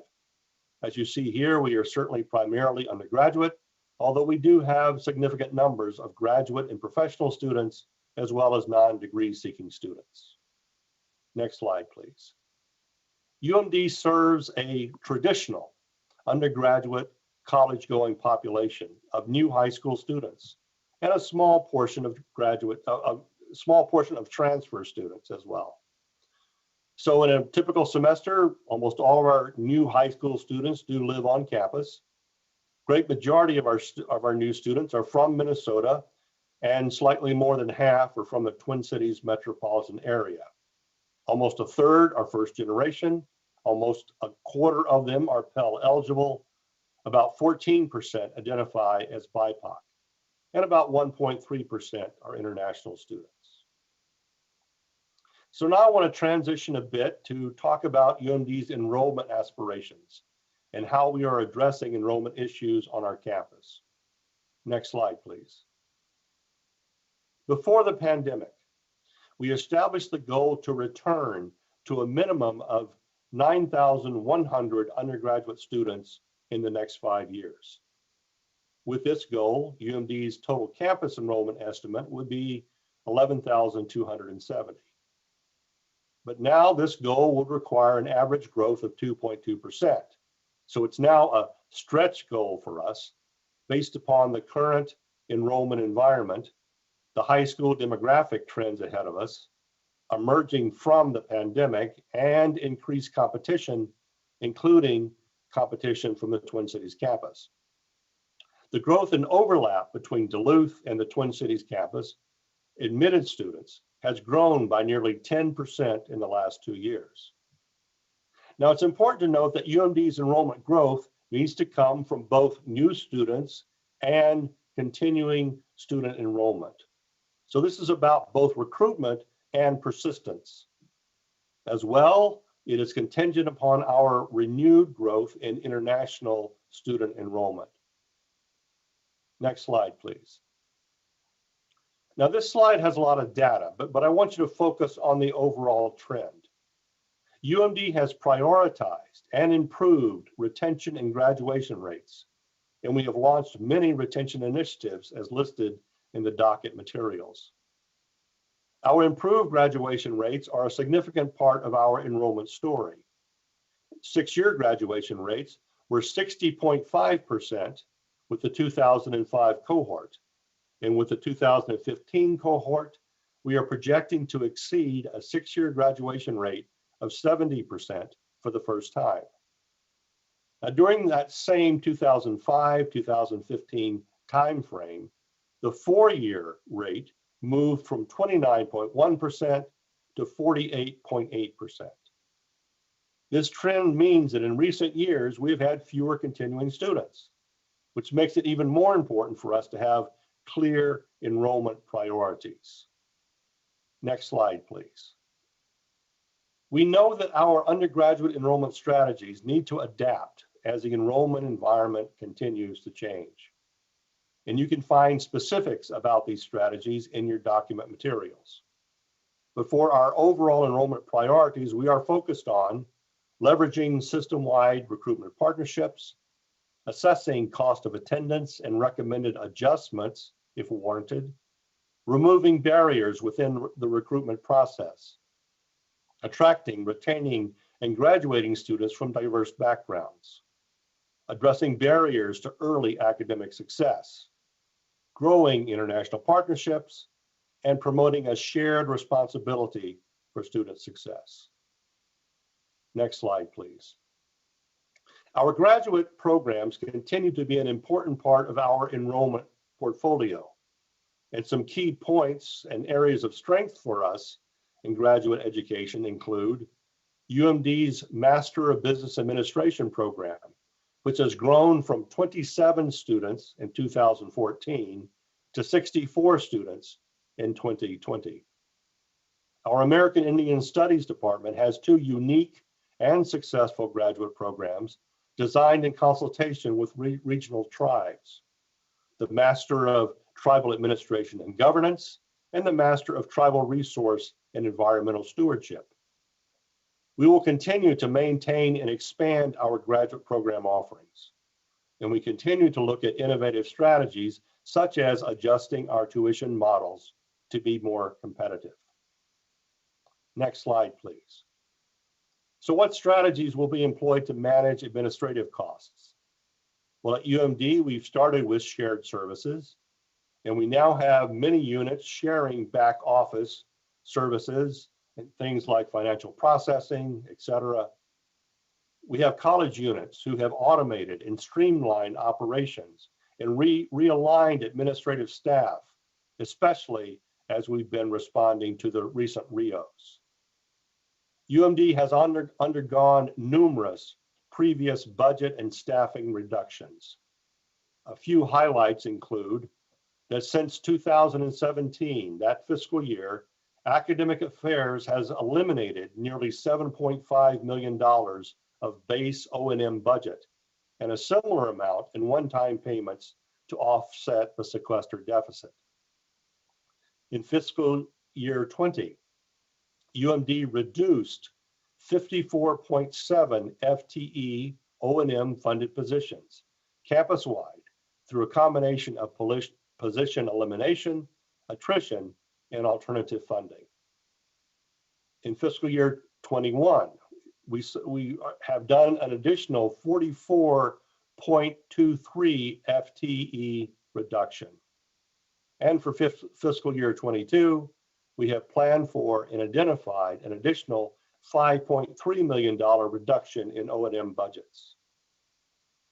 We're certainly very grateful for financial support from system leadership along the way, and President Gabel's actions to clear the final piece of our sequester deficit last year. Before the pandemic hit, fiscal year 21 was to be our first year with a balanced budget after many years of difficult decisions. But the pandemic did hit, and so we continue our efforts. We've had much perseverance on our campus throughout this budget cuts. They've been difficult decisions, but they're things that we simply had to do. We're also hoping that PEAK will inform how we do business, and we await those recommendations. Next slide, please. So how can or should the system support the success of our campus? Well, we appreciate and ask for your continued focus, like you're doing with these campus presentations, and recognizing the significance of the greater Minnesota campuses. Being on your radar, being a regular part of your agenda, and being included in conversations is critical to ensuring that we truly function as a system. Decisions that are made in one unit or at one campus certainly affect us all. And I would like to suggest that we have even more of a co-development in our system-wide strategies and operations. With a co-development model, the emphasis is on working together in the beginning to develop as well as to drive solutions. Now, this is certainly happening in some quarters, and it has certainly improved greatly over my time as chancellor, but there's still much work we can do. We also hope you will assist UMD by supporting our strategic initiatives, such as working towards the Carnegie Foundation's classification for community engagement, continuing to support our commitment to diversity and inclusion in addressing social injustice in our society, and our plans to enhance our research and doctoral mission and ranking as a research institution. Next slide, please. So thank you. Again, thank you very much for this opportunity to speak with you today, to talk about UMD, our unmistakable attributes, and our role within the University of Minnesota system. We have a distinctive brand of educational excellence, the right size, and the perfect location that, when combined, would be extremely difficult to replicate anywhere else. UMD not only provides over $500 million in annual economic impact, but we are the primary education and cultural engine for Northeast Minnesota. No other entity can do what we do in Northeast Minnesota. Talent from our campus helps drive the regional arts and cultural scene. Our research provides infrastructure and solutions for the Minnesota economy and natural resources, and has an international reach. Our prepared graduates fulfill local, state, and regional workforce and industry needs that are not being met by other higher education institutions in Northeast Minnesota. So UMD is indeed executing on the University of Minnesota system's shared mission of learning, research, and outreach in distinctive ways that have a positive and direct impact on our region and our state. Thank you. Thank you. Thank you very much, Chancellor Black. Very concise, but also, quite comprehensive overview of your strategy. We appreciate that. I'll just kick off with a couple of questions. I know there are others who want to jump in, but you mentioned a couple times the importance of I believe it's the R2 that research designation. Would you comment a bit more on, what the impact would be of attaining that, and maybe what the path is to getting there? And so a few comments on that. And then the second question is, you mentioned also a couple times that there's probably an opportunity for a few more international students. And so if you could just comment on, where, what the approach would be there. So a couple of questions for me, and then I see hands going up with other questions. Thank you, Regent Powell. I'd certainly be happy to do this. I might also ask that if we could get Fernando Delgado, our Executive Vice Chancellor, on the line. I'll start answering your questions, but he would very well have other things to add and sure, he's welcome to jump in. More details. So generally, the part of the reasons we're talking about this, and we've been discussing this for a number of years, that given the large amount of research expenditures we have and the doctoral programs that we're involved in, we are almost already at this R2 level. Part of the reasons we're not is that the doctoral programs that I mentioned, we offer completely on our campus with our faculty, but they are done in collaboration with the Twin Cities. So for us to take that next step, we would have to work with the Twin Cities leadership, with Provost Croson, with President Gable, to see if we wanted to make those UMD programs officially, since they're offered on our campus, as opposed to being Twin Cities programs. So that would be a step. And the other step would be to graduate not only a number of doctoral students, but also to keep that research funding where it needs to be. So if Fernando is online and would want to add any comments to that, I would welcome them. Thank you, Chancellor Black. Chair Powell, I am here, and I would just want to provide just a little bit more specificity to what Chancellor Black said. He absolutely nailed it. We are, in our analysis 3 years ago, we were already beyond the research expenditures of more than a dozen R2 designated institution in the Midwest Student Exchange area, which are essentially, at the time, essentially 10 Midwestern and Plains states. What they have that we don't have in that classification is the ability to offer degrees in a number of doctoral fields and have a certain number of doctoral graduates in those fields per year, which is the requirement for Carnegie. So even though it's an R2 designation, the catalyst for it is actually the number of doctoral programs the institution offers as the degree home and the number of graduates it has. And so in our initial conversation about this, Chancellor Black is absolutely right. We have 2 interdisciplinary programs that our faculty oftentimes take the lead on, certainly are equal partners with the medical school and pharmacy and partners on the Twin Cities campus like CFANS. In addition to that, we have an EDD program.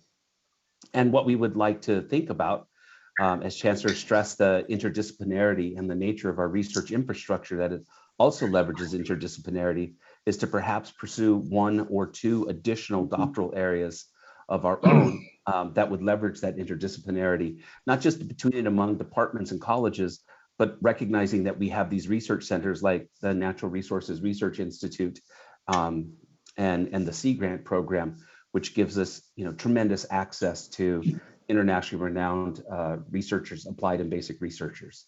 And so we think we have the infrastructure there. We also very much recognize, and Chancellor Black has been very good about stewarding expectations, that this doesn't happen overnight, that we have to put a stake in the ground and say, here's a point in our direction. But we also realize that it takes a number of years for both UMD and the system to accommodate these changes. Okay, thank you, Fernando. And Chancellor Black, just maybe a quick comment on the international opportunity. Yes, I'd be happy to do that. I mean, we're continuing to work very hard on shoring up our international partnerships. And obviously that's been extremely difficult, particularly the last 14 months or so. But even before that, we were seeing declines in international students, in part because of many of the things that are happening with visas, et cetera. So I think our strategy is to continue to shore up partnerships and to look at some real opportunities that we think are going to have the potential to blossom once things start opening up more internationally. All right, thank you. Okay, I see Regent Davenport and then Regent McMillan and Regent Swigum. Thank you, Chair Powell. And thank you, Chancellor Black, for your presentation. And indeed, as Regent McMillan mentioned earlier this morning, there's something in the coffee, because that was exactly our R2 research question was the one I was going to ask. So I'll ask 2 other questions that you can respond to. One is, how are you interacting with your regional 2-year colleges on your enrollment strategies? And then second, your American Indian program, studies program, seems to be building momentum. Are you getting a national reputation and reflective enrollment in that program? It seems like, and maybe you can confirm, that this is more of a Midwest program, maybe differentiating itself from some of those big programs in the Southwest, but it seems like that is a wonderful program to build off of. Thank you. Let me start with the second question first. Our American Indian Studies program really does have a strong national reputation, and that has been growing. The part of the success of the Master of Tribal Administration and Governance is that it is an online program, and it has been attracting students from the very beginning from multiple states. And so we see this, even though we work primarily with regional tribes, there's certainly national interest in what we're doing. And that program, I think, is doing a great job of connecting with those interests. And I think we'll continue to serve them. I apologize, Regent Davenport, I just forgot the first question. Relationships with the two-year colleges in your area. Of course. Yeah, I think that overall they're extremely strong. We're fortunate to have Lake Superior College just a few miles from us, and we have been strong partners with them for many years.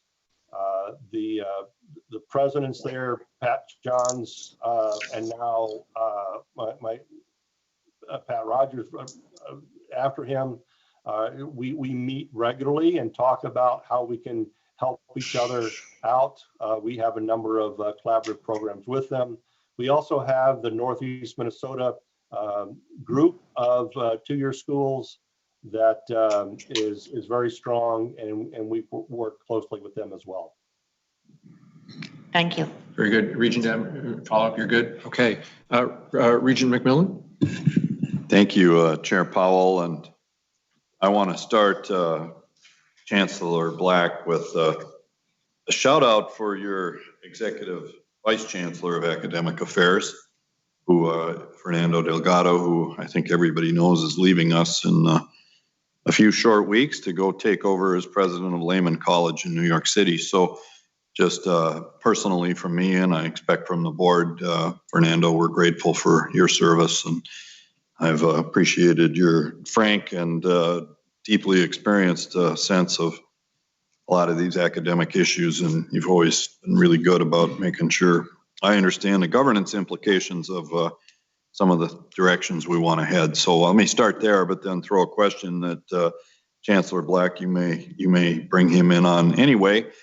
But as I look at the overlap, as you call it, between what 40% of UMD's high school admits were also admitted to the Twin Cities campus, this comes up, I think, quite nicely now in terms of what we talked about yesterday with system-wide enrollment with Bob McMaster and others. But then I think about pricing, and I know that there's a plan to increase CSE, or not CSE, they've already done a surcharge, but Swenson College of Science and Engineering is going to add a surcharge.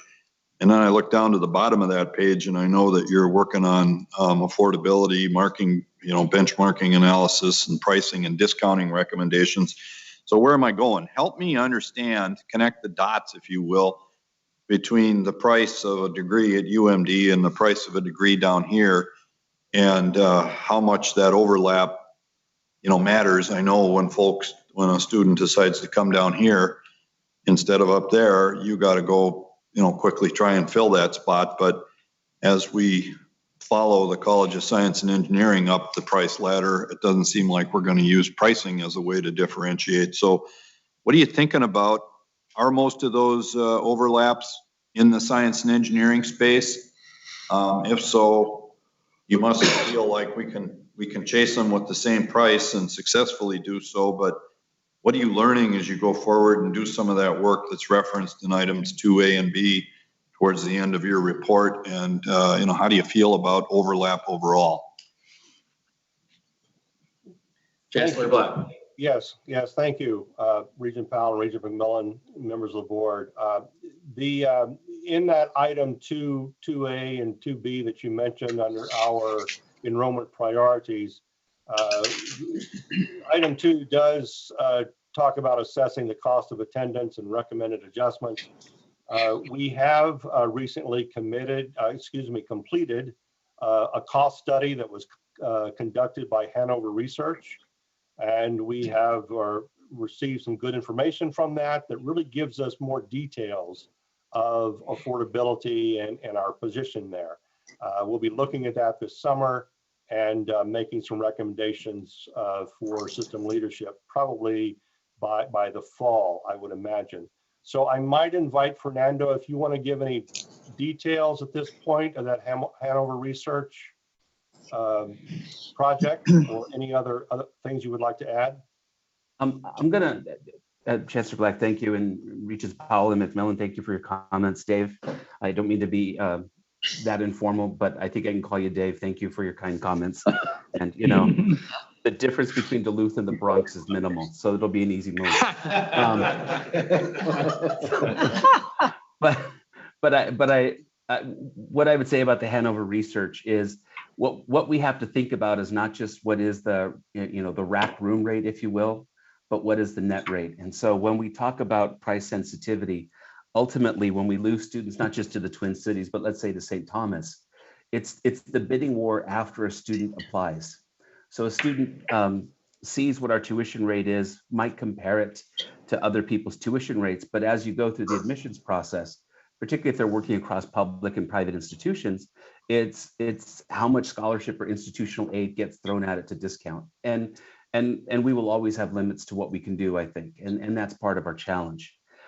The other piece about the pricing is it's not just what is the cost, because I think that's important, but it's also what is the perceived value? What kind of experience am I going to get for that investment? And I think one of the reasons why after a year of being encouraged by members of the board and members of the staff to think about our own surcharge, we finally took the plunge, is that we saw that our College of Science and Engineering does not have anywhere near the student support assets that even departments within Dean Cave's college has. For example, the Department of Chemistry, I'll pick on them because I've seen Phil twice today. The Department of Chemistry has more student support people in their department than the college here has to support undergraduates. And so Dean Reed and I moved forward with a much more modest proposal than what you saw a couple of years ago from CSE, so that we might have the resources to invest in things that can make a difference to students.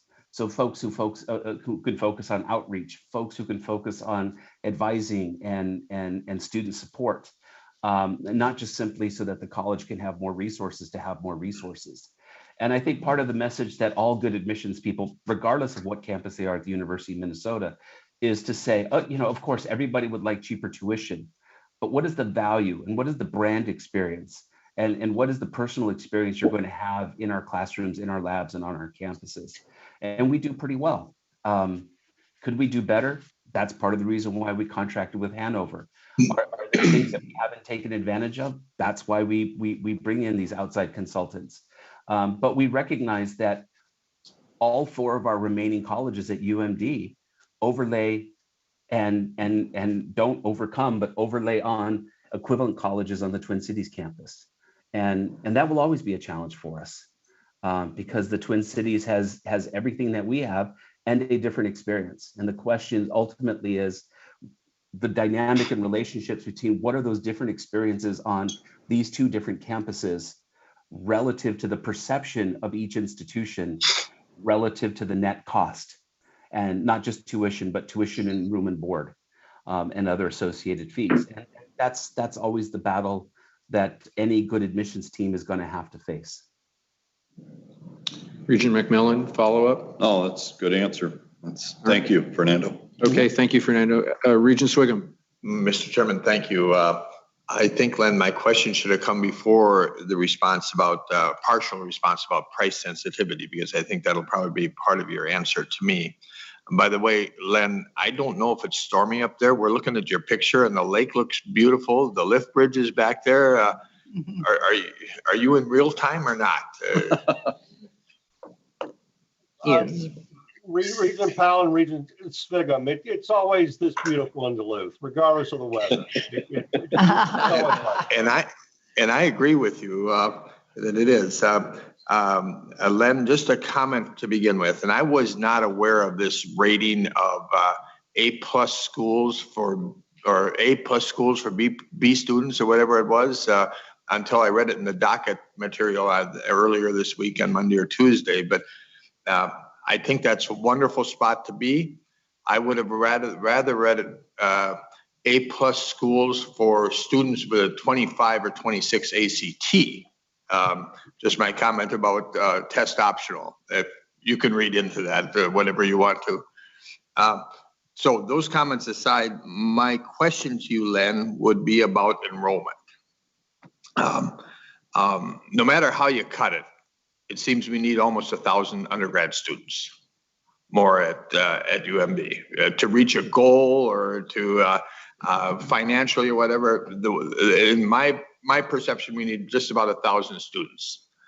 And I want to know how you see us working with the Twin Cities, with admissions to help that situation as a system.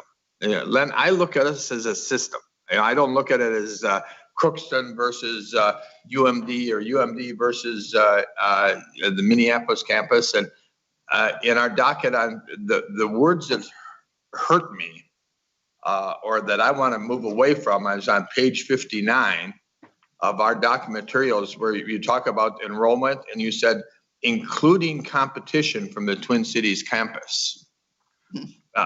I realize that people apply to both campuses. I realize that the yield rate is less for Duluth when they also get accepted at Minneapolis here. I recognize that, but I don't want us to be in competition. I want us to enhance each other. And those were my words to McMaster yesterday and to, he was the vice chancellor, I think, at Rochester that was before us. Help me and help the system without just necessarily being competition. You know, how can we work with each other? I'm not explaining myself very well, but how can we cooperate with each other? How can we help each other support the system, not just the competition between UMD and Minneapolis or Crookston or wherever? Len, I'm not making myself very clear, but help me so I can get by competition to cooperation. Chancellor Black. Thank you, Chair Powell and Regent Sviggum and members of the board. It's a great question. And I certainly think that we heard a great presentation yesterday. And as Bob McMaster talked about the Strategic Enrollment Council, I still hold out hope that that's going to be a key piece to moving us forward here. And I don't necessarily see the competition as totally a bad thing either. Now, certainly we want to work together, and I'd like to see more collaboration, because as I mentioned, anytime a decision is made, especially in the Twin Cities campus, it certainly affects us all. So I want to keep working toward better understanding of those decisions and the implications, repercussions that they have. But I don't think the competition is totally bad. But I do think we need to continue down this road, which we've started down, and I'm optimistic we will get there, toward more understanding of setting perhaps enrollment targets together, because I can talk about 9,100 students, et cetera, but if I'm not getting good buy-in from that, from others across the system, it's going to be much more difficult for us to achieve it. So if we could perhaps, in this sort of co-development model too that I mentioned, if there can be more discussion about, okay, what, instead of me having my goals in isolation, Bob McMaster having his goals in isolation, et cetera, if there can be more collaboration on that, I think that will help us get there. But I am encouraged, and I certainly have seen this improve over my time here in the system, but the pandemic last year really highlighted some of the ways in which we compete with each other, and whether we like it or not, it really presented some difficult situations for us. But I'm optimistic that we'll get there. So, Regent Sviggum, follow up. Just a quick follow up then, if I could, Chancellor Len. We're moving in the right direction. With the sharing, with the cooperation, with this council, we're moving in the right direction. Help us make those last couple of steps so that we see the system win, and it's just as a cooperative system. And I can pass from now on. All right, okay. Very good. Regent Kenyanya.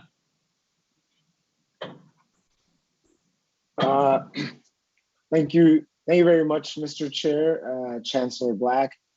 For the wonderful discussion. I think a lot of my first question was going to get at some enrollment questions, but I think some of the previous speakers had had kind of gotten to that. So just a couple brief comments and followed by a couple questions. And first is just to point out I think in the report you talk about the increase in graduation rate. And I always love pointing that out because I think the worst thing we can do is bring students in and, they don't end up with degrees, right? I mean, when we talk about student debt and things like that, the first place we should look at it are the students we already have and how we can support them in getting degrees. So I'm happy to see that is up. And of course, it was the 2015 cohort. You're welcome. I was a part of that one. So just wanted to point that out. And then my second question, I guess, which is related to enrollment a bit is, and I could be wrong here, but my suspicion is that enrollment at UMD could increase if there was increased capacity in certain colleges or certain departments, right? That it's somewhat a mismatch or misalignment of capacity and demand, right? And perhaps that's more of a question for Dr. or incoming President Delgado, depending who you ask. But it seems the surcharge was, a step towards addressing that, and maybe some of the other changes, like the newly created College of Arts, Social Sciences, and Humanities. I think I got the name right. May have flipped something there, but if one of you could talk to that and how we can try to match some of that demand that's not met, because I think that'd be not an easy way, but maybe some of the more low-hanging fruit in terms of enrollment. And then the second question, important but not necessarily something that was brought up or touched on in the presentation, and this one's also probably for Dr. Delgado. I heard I heard from some faculty, and this, you can confirm or deny this, that over time, the percentage of term, adjunct, whatever you want to call them, I think that, they're called different things in different places, but the percentage of those faculty at UMD are growing as compared to tenure track positions and whatnot. And they shared some concerns about obviously the effect of just the uncertainty of, what your situation will be in the next academic year. Obviously that's driven by budgetary uncertainties, but, how do we see ourselves being able to possibly slow down and reverse that trend in future years? All right. Thank you for those questions, Regent Kenyana. Chancellor Black or Fernando, however you want to take those. I think the first one is about capacity opportunities. Yeah, I'll start and turn it over to Fernando. Thank you, Chair Powell and Regent Kenyana. First of all, we are proud of the increase in graduation rates. We still have further to go. We can do even better, but we've really had a remarkable increase there. And I certainly congratulate you, Regent Kenyana, for graduating on time, given everything you're doing at UMD. That was not an easy thing to do. I'm sure. So we're proud of you too. Certainly capacity is an issue. We do have many programs where there is capacity, others where we're very tight. And part of it is matching up that capacity with student interest and demand. So maybe I'll just turn it over to Fernando to provide comments on that. Chancellor, thank you, Regents Powell and Kenyana, and Regent Kenyana. Of course, we're proud of you for graduating on time. We would have been proud of you if it had taken you 5 years too. I would say the questions about capacity are less acute than they were 2 or 3 years ago. I think in areas even like College of Science and Engineering here, the Swenson College of Science and Engineering, we've seen increased competition from Wisconsin schools and North Dakota schools, as many of them have enhanced or added, for example, engineering and science programs. I think, although I haven't looked at the data post-COVID, I think the addition of a comprehensive college, undergraduate and graduate in engineering at St. Thomas University has had a little bit of a drag on us as well. So, if we were having this conversation 2 or 3 admission cycles ago, I would be able to give you a fairly long list of programs that were impacted because we either did not have the resources to invest or they were deluged with a sudden run of students. I think that is unhappily not as an acute an issue today. And in nearly every one of our undergraduate programs, we have the ability to admit healthy and more students. I think one of the reasons that we get concerned about some of our areas is that as you move into some of the science and engineering, but also in any area where you have studio or performance, so that could be the performing and fine arts, those upper division classes can't be taught with large numbers. And historically, UMD has. I mean, we've taught upper division studio and design classes in engineering areas with 40, 50, 60 students, where I think most other institutions, if you looked at UW Milwaukee or UW Madison or even the Twin Cities, those numbers would be in the high teens and low 20s for the very same courses. We have tried to protect those programs as we've done budget cuts. I do want to underscore, we cut $4.3 million and eliminated one of our collegiate units, the School of Fine Arts, coming into this academic year. And as we go into next year, Academic Affairs is cutting another $5.3 million. That's nearly $10 million in 2 years. That's a lot to absorb. But to answer your last question, Regent Kenyanya, about adjuncts, the way the contracts are written here and the way that our UEA collective bargaining agreement works, the most at risk, the more flexible employees we have are those adjunct and term faculties, unfortunately for them. And so I don't know that our proportion has crept up as significantly as it might, simply because we're controlling some of our budget issues by eliminating those term and adjunct positions. I will say that this year will be an anomaly because of the hiring freeze. We had to cover classes for next year because we had a fair number of retirements and people who left. And so we've opted, because our ability to move came late in the spring, we've opted to hire a bunch of term faculty for next year and punt doing the faculty searches, tenure track searches into next fall and next spring. And so I think those numbers will fluctuate pretty dramatically between what they would show up this year, next year, and then the year after as we onboard a new generation of tenure track faculty. And to this question of competition and enrollment, we don't just compete in a passive or explicit way over new students. Regent Davenport asked a really good question about how do we partner with two-year schools, because they're oftentimes seen as feeder schools. And the Minnesota State colleges are a tough nut to crack right now because they're trying to feed their own schools. But let's not forget, in the data that we've shown to board members over the last 2 or 3 years as a system, the #1 transfer school feeding the Twin Cities is the University of Minnesota Duluth.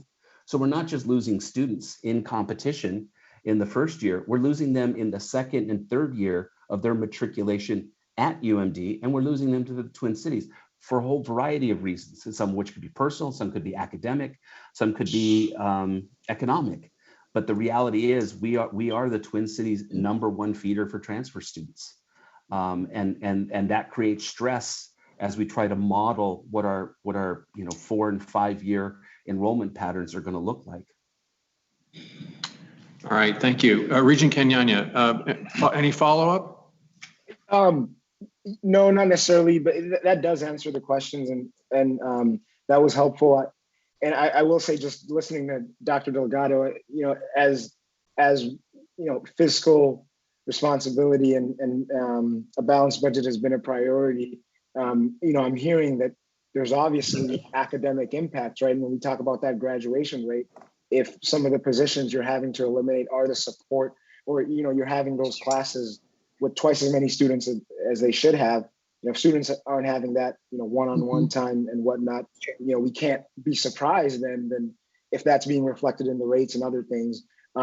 One last, and a nod will do, but Dr. Delgado, on that last point about UMD being University of Minnesota Twin Cities #1 feeder school, are those students who transfer and hopefully complete their degree at the Twin Cities campus, are they counted on the graduation rate for UMD? No, they're not counted as part of our graduate because they don't complete with us. Okay, all right. Thank you, Mr. Chair. All right. Thank you both. Yes, thank you. Thank you. Regent Hitch. Yes, thank you, Chair Powell and Chancellor Black. Great presentation. Absolutely great presentation. I wish you could show it to every counselor in West Central Minnesota high schools, because I think we would attract a lot of students that, I saw the same thing last month at Crookston, and I was in Morris on Monday of this week, and I kind of saw a reoccurring theme that, and to me, it's, I don't think it's on the kids' radar to go to these schools. I think they're great schools in great cities, and they all offer something very unique. And I think, you know, competition is going to be there, so we got to compete, right? And you do that through marketing and other avenues. And, you know, and as a business owner, I know I waste 50% of my dollars on marketing. The problem is I don't know which 50%. You know, so anyway, I just want to compliment you on a great presentation, and I think we need to work with these students in these small schools because, you know, Minneapolis, St. Paul is a big leap for a lot of kids. Okay, and we offer a lot of the same stuff. And, you know, our engineering schools are very similar to like NDSU, for instance. And I know we're short of engineers in West Central Minnesota, so it's a good fit. So anyways, I want to thank you for your presentation. You can comment if you'd like to. Chancellor Black? That was a good shout out for marketing. Chair Powell and Board and Regents, yes, it was a great shout out and thank you. And I have an outstanding marketing and public relations area up here in Duluth, headed up by Lynn Williams. So I certainly appreciate those comments. And yes, I'd be happy to go on the road and visit all places in Minnesota that want to hear me talk about UMD. So thank you for that. All right, we have one more hand raised, Regent Rosha. Thank you, Chair Powell. There's a lot to discuss here. I mean, there's so many different complexities to this. You know, even the idea of competition within the university, I don't necessarily think that's a bad thing. I think it's an unavoidable thing, whether it's good or bad. You know, I as an undergrad coming out of the College of Agriculture many years ago, I applied to multiple grad programs within the university and was making decisions based on fellowships, assistantships, and so on. I mean, we do that even undergrads coming in within one campus, maybe applying to multiple colleges if they haven't necessarily nailed it down. So I think that it's unavoidable if it's even if it is a challenge, and that's fine. But when it comes to campuses, as demand across all higher ed has continued to shift over these years, enrollment is so critical. Because not only is it important to your bottom line, but it also, I mean, your fees, different experiences that are available to the student body, housing, you know, making sure you're using, you know, the revenue that comes from student housing, all these things are so important. And if you have vacancies that, you know, it's a compounding problem. And certainly you want to be seen as a school on the upswing because I think people tend to follow trends that way. But, you know, the challenge is that people today see our various campuses, right or wrong, they see them as different experiences. And I think that there's a demand shift in a way, and recognizing even as Regent Sviggum talked about, recognizing you know, the cohort for whom UMD is perceived as an A+ school. You know, part of that is even the dynamic of why there is the transfer there. I think that there's a number of students that are applying to the Twin Cities. If they're not getting their first choice college, they're going to UMD. I imagine some number of those students love it and finish there, but others, you know, when they have the chance to then reapply back to their first intent in high school, will make that transfer. But as I think Dr. Delgado pointed out, there are a lot of different reasons why people make those changes. But one of the challenges, I think, as I've listened now for a number of years, as we talk about UMD and how to maximize its potential, which it already, I think, in large part is doing amazing work and maximized already. But as we try to sort of build off of that, I think we're a little bit cursed by our own familiarity and our own expertise. You know, one of the advantages of you know, I guess some of the communities with which I interact that are not necessarily deeply seated in higher education is getting a perspective of how people perceive a lot of these things. And they don't have this familiarity with how UMD is different, how it is better. They see it as, you know, the kind of the same product as other regional universities. And what I've been speaking to for a number of years now is that when we are priced differently than the other regional universities in that area, across over into the Dakotas and so on, we sort of are like the gas station owner that's selling the same product as the other stations in town, but ours is 8 cents higher, and we wonder why no one's buying our gas. The fact is that there's a reason these other institutions have gone where they have. And for me, I'm very interested in analyzing how is Superior doing on its numbers? How are the Dakota, NDSU and UND doing? Because they've taken a different approach as sort of the R2 and regional university model. And so I think that is something that we seriously have to talk about. We don't talk a lot about marginal cost versus marginal revenue of those additional students. I'd like to know, because if we're able to provide that support to the community, be that regional draw, keep some of those students in Minnesota at UMD, along with Crookston, Morris, and Rochester. I think that we do a very good service for the state and for those students. So obviously lots to talk about going forward, Mr. Chair. Those are just my thoughts today. But I have tremendous affinity and respect for Chancellor Black and his team. I think UMD is I've always thought it's the best undergraduate experience. I do have some cousins that have gone, and I spent a lot of time there with my clerkship, and boy, everything that we can do to continue to support and help bring that support that you have discussed today, I'm certainly supportive. Thank you. Thank you, Regent Rocha. Chancellor Black, any thoughts or comments in response to Regent Rocha's observation on pricing and elasticity and marginal analysis? Thank you, Chair Powell and Regent Rocha. And thank you very much, Regent Rocha, for your comments. I very much appreciate those and your support. And I'll just say that, we are committed to continuing to look carefully at pricing throughout our institution. I mentioned the success of the MBA program in the Leibovitz School of Business and Economics. And part of the reason we increased the numbers so much was that we changed the pricing structure. And Amy Haitapelto, the dean there, who, by the way, is about to step into Fernando's shoes as interim executive vice chancellor for academic affairs, she and her team did a very thorough study of pricing and decided that it would be to their advantage to lower the price of that program. And they knew exactly how many students they had to add to make the numbers work. And they outperformed what they thought was even possible. It was a tremendous success.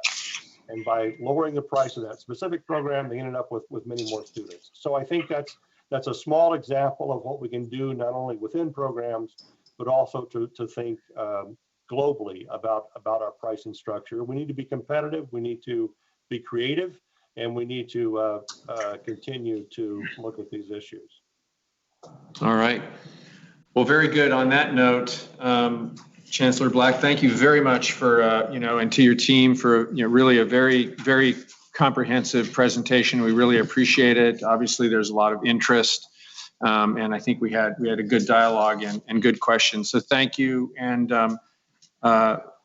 Fernando, all the best to you. We wish you the very, very best as you move down the street to the Bronx.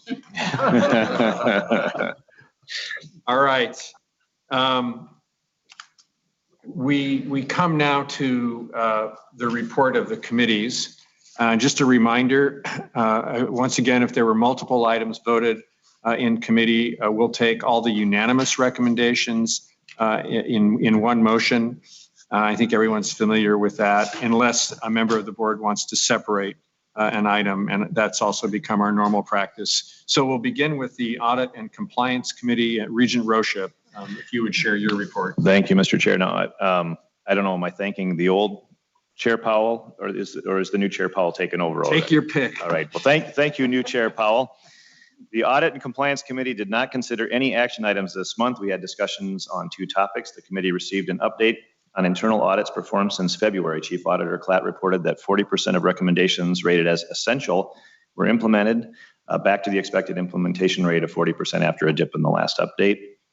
Chief Auditor Klatt also shared the internal audit plan for fiscal year 2022. The selection of audits for the upcoming year are reflective of the institutional risk profile and the Impact 2025 system-wide strategic plan.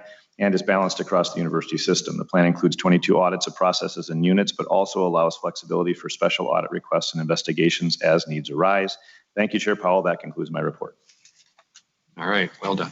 Regent McMillan, the Litigation Review Committee. Thank you, Chair Powell. The Litigation Review Committee did meet yesterday. At the meeting, we adopted a resolution and authorized the closing of the meeting to discuss matters subject to the attorney-client privilege. That concludes my report. All right, thank you. For the Mission Fulfillment Committee, Regent Davenport, your report, please. Thank you, Chair Powell. The Mission Fulfillment Committee report includes 2 items that were unanimously recommended by the committee for approval by the board. These items include 1, the adoption of amendments to Board of Regents policy student education records to take effect on August 1, and 2, the consent report, which includes approval of academic program changes, approval of college name change on the Duluth campus, and conferral of tenure for outside faculty hires. I move approval of the committee report. Thank you, Regent Davenport. Before I call for the vote, does any regent want to separate an item from Regent Davenport? Okay, seeing none, and no questions, comments? All right. So then all those in favor of those resolutions, please say aye. Aye. Any opposed? Okay, the motion carries. Regent Davenport, any other committee business? Thank you, Chair Powell. That concludes my report. All right. Moving on to the report of the Finance and Operations Committee. Regent McMillan. Our committee report includes 4 items. The committee, I'll start with the action items. The committee voted to recommend approval of the sale of Murphy Warehouse located at 701 24th Avenue Southeast, Minneapolis. I bring that from the committee and move its approval. All right, there's been a request that as we take the vote on the Murphy Warehouse, we do that as a roll call. So just make that point first. Any other additional questions or comments on that resolution? All right, Mr. Steves, if you can call the roll. On the sale of Murphy Warehouse, Regent Davenport. Yes.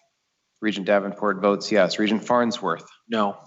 Regent Farnsworth votes no. Regent Hipsch. Yes. Regent Hipsch votes yes. Regent Johnson. Yes. Regent Johnson votes yes. Regent Kenyanya.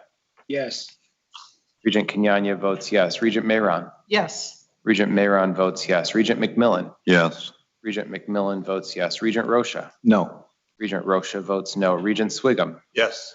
Regent Swigum votes yes. Regent Verhalen. Yes. Regent Verhalen votes yes. Chair Powell. Yes. Chair Powell votes yes. All right, that motion is approved. Thank you.